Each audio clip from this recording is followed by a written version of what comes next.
passo ao Afrânio, por favor.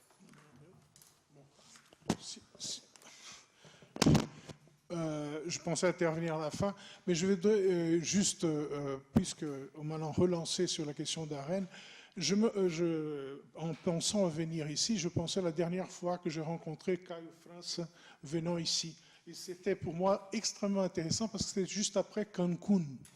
Et Cancun, justement, tout était bloqué. Et tout était bloqué pas à cause du dossier agricole. Et alors, une des choses tout à fait intéressantes, il y avait un procès en France contre comment la diplomatie brésilienne avait agi à ces moments-là, et il y avait un principe très simple. Les pays comme le Brésil, l'Inde, l'autre, ont testé les Européens et les Nord-Américains à propos de leur libéralisme. Parce qu'ils ont dit, bon, si vous voulez libérer effectivement des produits beaucoup plus compliqués, commençons par discuter des produits agricoles, comme ça a été le cas après de la discussion à propos du prix du coton. Et donc là, on voit bien quelle est la pesanteur institutionnelle que les uns et les autres ont derrière eux. Et jusqu'aujourd'hui, je rappelle, ce dossier est complètement bloqué.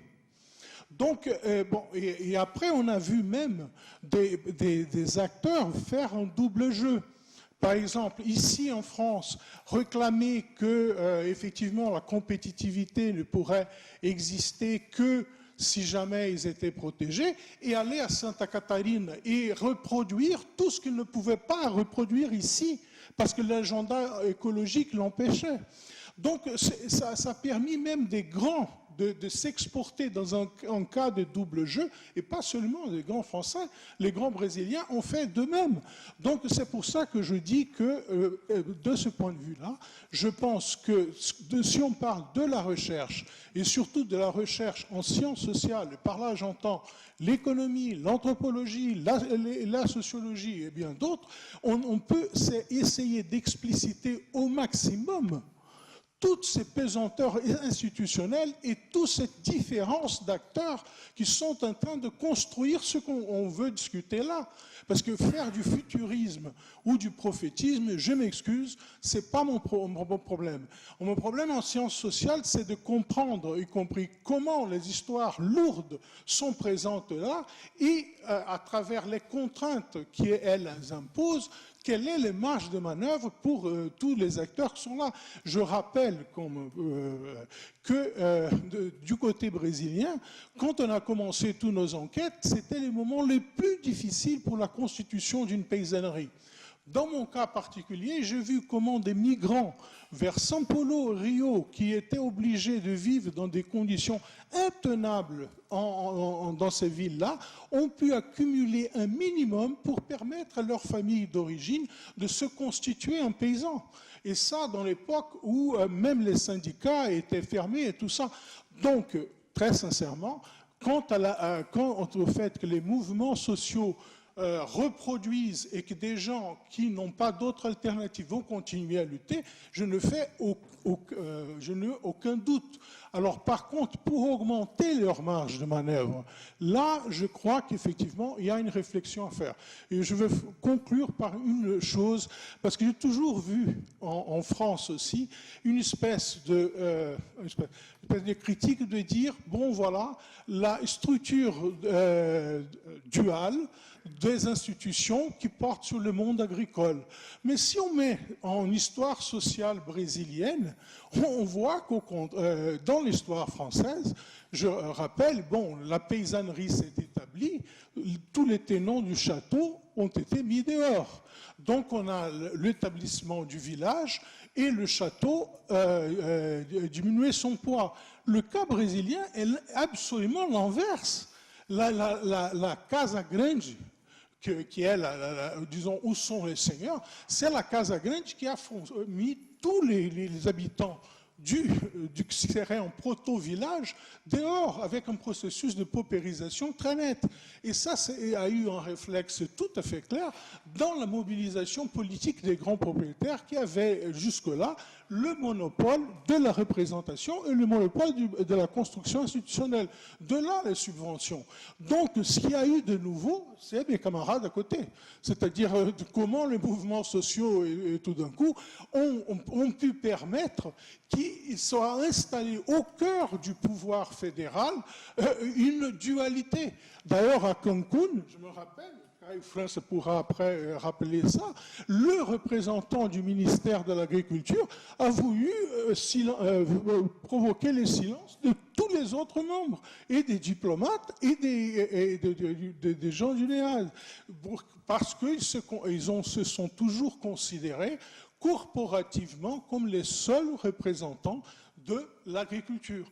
Donc, c'est pour ça que je pense que dans des discussions comme celle-là, c'est-à-dire d'essayer de contraster, d'utiliser au maximum des expériences contrastées des uns et des autres, effectivement, cette question de l'histoire sociale des institutions et des acteurs qui se mobilisent au sein de ces institutions me paraît incontournable.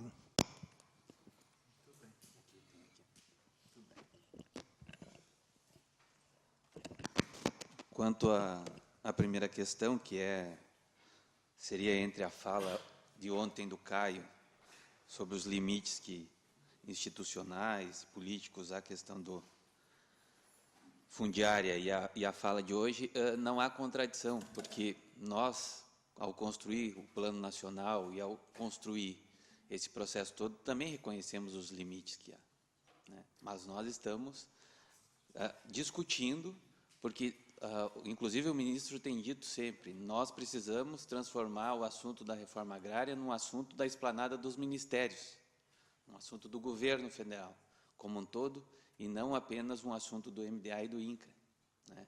Então, nesse processo da conferência, onde nós vamos construir junto o governo federal, através do MDA, e outros ministérios e os movimentos sociais, nós queremos oferecer uma nova plataforma. Como dizia aqui o Sérgio, né, nós estamos nos 10 anos, ou seja, quais são as novas políticas para a agricultura familiar e para a reforma agrária? É nesse processo de construção conjunta, né, de planejar o futuro, é que nós estamos trabalhando nessa perspectiva. Isso me permite aqui ler apenas 2 itens do que nós estamos orientando para construir o plano sobre a questão da reforma agrária.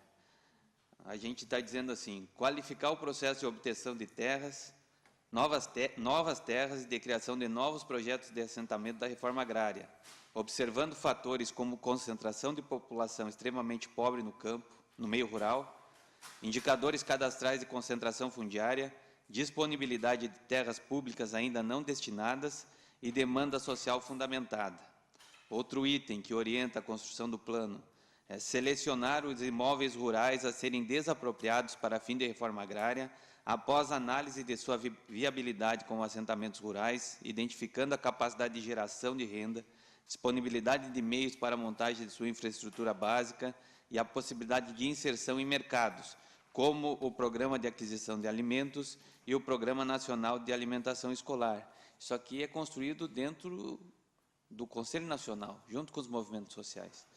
O INCRA está instalando o assentamento Manuel Alves, no Tocantins, né, já dentro dessa perspectiva, desse acordo primário, básico que existe entre governo e movimento social nessa área, com acampamentos, reunindo vários acampamentos do MST e da CPT. Começou essa semana a instalação desse acampamento Manuel Alves já dentro desse processo. Quanto à segunda questão, que é da inserção aos mercados, nós também indicamos, né, que na questão da agricultura familiar, para construir aí um processo novo para o futuro, nós temos que ainda mais potencializar a relação direta entre os agricultores familiares e os consumidores, fortalecendo a integração entre campo e cidade, baseada na solidariedade, sustentabilidade e cooperação, né? Aí, entre parênteses, associações, cooperativas agrícolas, feiras, mercado justo e solidário e outros. E também promover a agricultura familiar como produtora de alimentos saudáveis e sustentáveis em escala capaz de abastecer com estabilidade de preços o mercado consumidor. Evidentemente que, já me deram o cartão amarelo, né? Na perspectiva dos assentamentos e do aperfeiçoamento e aprimoramento das políticas para a agricultura familiar e reforma agrária, a questão do mercado também é um dos elementos que se coloca. Obrigado, Roberto. Eu pediria, nós temos poucos minutos e eu preciso que o Felipe faça ainda uma costura, né, das falas, ao Sérgio e ao Caio, para que sejam breves. Nós temos uns 10 minutos, tá? Então, a gente divide aí uns 3 minutos para cada um, a gente vai chegar vivo ao final. Ok. Eu estou aqui numa posição tanto quanto particular entre duas autoridades do governo federal brasileiro. Mas, enfim, o que eu gostaria um pouco de comentar, na linha do que foi perguntado, vai na seguinte direção. É preciso, primeiro, abrirmos melhor a caixa de ferramentas das políticas públicas para o meio rural brasileiro. Além do que já foi dito aqui, digamos assim, de um conjunto de instrumentos voltados ao agronegócio, eu não vou comentar isso agora, né? Do outro lado, digamos assim, da esplanada dos ministérios, né? Nós temos um conjunto importante de políticas, mas com resultados muito desiguais, né? Numa reunião, há 6 anos atrás, com os principais líderes dos movimentos sociais rurais, eu cheguei a perguntar qual seria, na opinião deles, a principal política para a agricultura que o governo Lula havia lançado. A resposta unânime foi o programa de eletrificação rural. Ou seja, não foi Pronaf, não foi a reforma agrária, né? Não foi a política de desenvolvimento territorial. Foi o fato de dotar as unidades de moradia e produção de luz elétrica. Uma das justificativas apresentadas foi: agora eu posso carregar o meu celular dentro da minha casa, né? Na medida em que também não tinham acesso ao serviço de telefonia, né? Enfim, então eu queria abrir um pouco esse campo de políticas, onde nós poderíamos dividi-las, né? Eu não tenho como me estender aqui, mas nas políticas que atingem a dimensão da infraestrutura da agricultura familiar, eu já falei da luz elétrica, mas também de recursos hídricos, cisternas, por exemplo, né? Nas políticas de caráter socioassistencial já mencionadas e nas políticas que têm uma dimensão fortemente mais produtiva, né? Aí um pouco retomo a questão do Bernard, né? Eu diria que neste campo é preciso também problematizar os diferentes instrumentos. Primeiramente, há um conjunto de políticas, e você lembrou bem, o Pronaf, que estão particularmente fazendo uma trajetória de especialização e produtivismo. Isso é um risco, né? E eu vejo muito isso a partir da ideia do Pronaf Alimentos, por exemplo, né? Ou seja, fortalecendo um pouco a ideia do chamado agronegócio da agricultura familiar, ou ainda agronegocinho, ça veut dire le petit agribusiness, né? Bom, a outra linha é muito mais abrangente, como já mencionou aqui o Gilles Marichal, com relação ao programa de aquisição de alimentos. De que mercado nós estamos falando? Nesse caso, estamos tratando fundamentalmente de mercados institucionais, né? Então, é preciso também problematizar, como já diria Polanyi, né, a ideia de mercado, né? Enfim, então, nessa direção, né, eu vou ter que terminar, infelizmente, né? A minha, digamos assim, expectativa é que o fato de 2014 ser considerado o ano internacional da agricultura familiar, isso possa nos dar mais força, inclusive simbólica, para usar aqui a expressão do Philippe Léonard, né, para que nós consigamos abrir mais esses leques e ultrapassar os limites ainda pequenos, aí eu concordo com o Bernard, de beneficiários, né, desses programas diferenciados. Muito obrigado.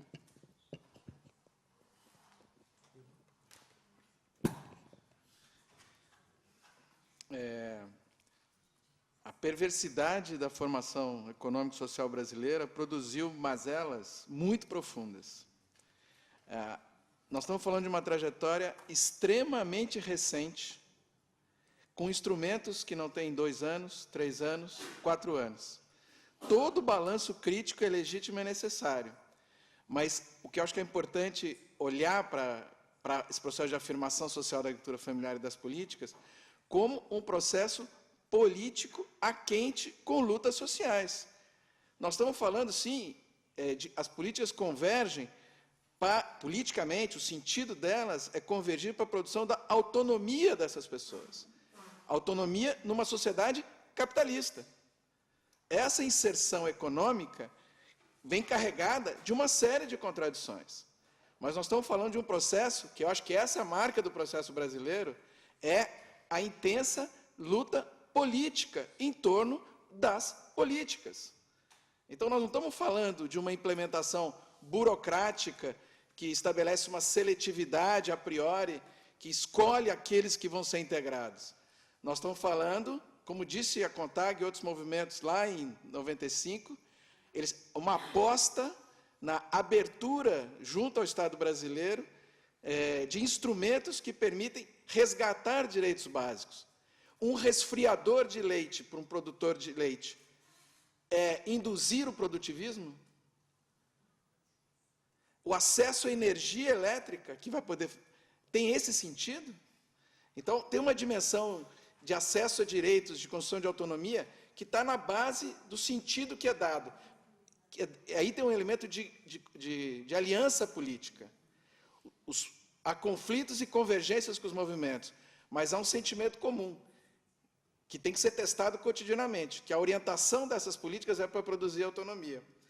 E no tema da reforma agrária, eu acho que a Nazaré resumiu bem um certo paradoxo. A esquerda partidária e social brasileira não consegue colocar com centralidade nas disputas o tema da reforma agrária. Mas a questão da terra está na base dos principais temas em disputa. Então, não se trata de um reconhecimento pragmático dos limites da correlação de forças. Tem elementos estruturais dessa correlação de forças, como a Nazaré fez referência, em que a transição política brasileira, a modernização da economia brasileira foi feita incorporando a dimensão da propriedade de terra como um dos elementos de sustentação da dinâmica do desenvolvimento. Então, eu concluo dizendo o seguinte, que o desafio é transformar essa presença latente do tema da terra em vários temas, num tema com visibilidade política e com capacidade dos movimentos e do conjunto dos setores produzir uma aliança para que esse tema ganhe uma dimensão e que permita superar os obstáculos conjunturais e estruturais no tema da reforma agrária. Obrigado.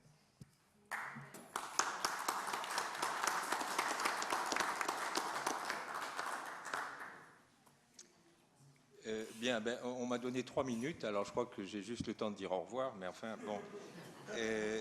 Je voudrais juste préciser quelque chose, c'est qu'on a parlé du dualisme des politiques brésiliennes, effectivement, pour ce qui concerne l'agriculture. C'est ce qui saute aux yeux. Et en effet, comme l'a souligné Afrânio, c'est un progrès, puisqu'avant c'était un monologue. Donc c'est indiscutablement un progrès, mais ce dualisme recoupe des conflits qui, eux, sont bien réels et qui sont violents. Et ça, je crois qu'il ne faut pas l'oublier. On a constaté, par exemple, qu'il y a une progression parallèle des conflits et des assassinats. Les conflits vont à l'assassinat, n'est-ce pas ? Parallèle avec l'expansion de l'agrobusiness, dans lequel j'inclus l'exploitation du bois, etc., bien sûr. Donc, il faut savoir que cette lutte, c'est une lutte politique, effectivement, qui se mène au niveau de la représentation nationale, indiscutablement, puisqu'il y a un très fort lobby de l'agrobusiness, le lobby ruraliste, comme on l'appelle au Brésil, qui pénètre un peu toutes les couches de la société, d'ailleurs, pas seulement au Parlement. Et donc, ce lobby ruraliste profite du fait qu'il y a une demande croissante de produits de l'agriculture comme le soja, le maïs, on en a déjà parlé, dirigés vers le Brésil, puisque le Brésil est un des grands producteurs. J'ai su là récemment qu'il était en train de devenir le premier producteur de soja d'ailleurs, alors qu'il était le second. Et les capitaux, ils profitent de cette circonstance avec les capitaux aussi qui sont flottants et qui cherchent à se valoriser au moins au taux d'intérêt moyen mondial. Et évidemment, avec les capacités productives du Brésil, c'est facile d'atteindre ce taux.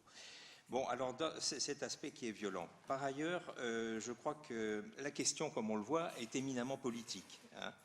Donc aujourd'hui, je crois que l'objectif serait de renforcer, je reprends un peu la phrase d'Afrânio, renforcer les marges de manœuvre des mouvements sociaux qui supportent l'agriculture familiale. Il me semble que ça, c'est fondamental. Hein. On a beaucoup de ressources techniques, effectivement, mais on a beaucoup moins de ressources politiques et institutionnelles pour mener ces transformations. C'est donc dans cette direction, il me semble, qu'il faut s'orienter. Voilà, je vous remercie.